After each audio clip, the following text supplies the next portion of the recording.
મહત્વના સમાચાર વિધાનસભાના ચોમાસુ સત્રનું આજે ત્રીજો અને અંતિમ દિવસ પ્રશ્નોત્તરી કાળથી ગૃહની કાર્યવાહીનો પ્રારંભ થયો।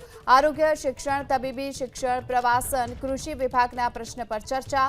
આજે અંતિમ દિવસે 3 વિધેયક ગૃહમાં કરાશે રજૂ। ગુજરાત કારખાના સુધાર વિધેયક ગૃહમાં રજૂ કરાશે। ગુજરાત વૈદ્યક વ્યવસાયી સુધારા વિધેયક રજૂ થશે। આ સાથે ગુજરાત ચિકિત્સા સંસ્થાઓ રજિસ્ટ્રેશન અને નિયમન દ્વિતીય સુધારા વિધેયક ગૃહમાં રજૂ થશે।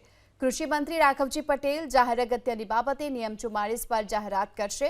વિધાનસભાની વિવિધ સમિતિઓ અંગે વિધાનસભા અધ્યક્ષ જાહેરાત કરશે। વિધેયકો પર ચર્ચા બાદ અંતિમ દિવસનો પ્રસ્તાવ ગૃહમાં રજૂ થશે।